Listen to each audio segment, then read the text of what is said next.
Nung dumating ang ating Panginoong Yesus, bakit si Tomas lang ang sumubok humawak sa tagiliran ng ating Panginoon? Bakit siya lang? Lahat yun, puro doubting disciples.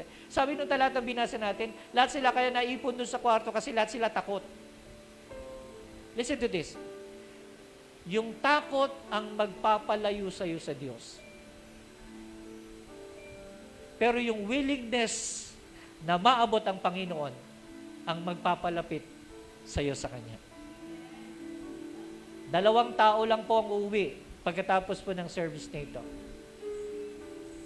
Yung taong nakaabot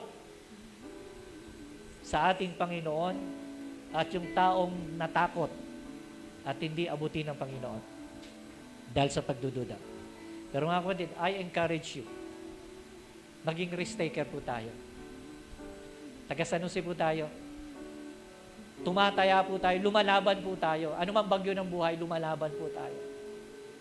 Ito na siguro yung pagkakataon na ipaglaban natin si Jesus sa ating tahanan, paglaban natin si Jesus sa ating pamilya, paglaban natin si Jesus sa buhay po natin. Sasabihin mo, Lord, ayoko lang ng kwento. Gusto ko ng karanasan.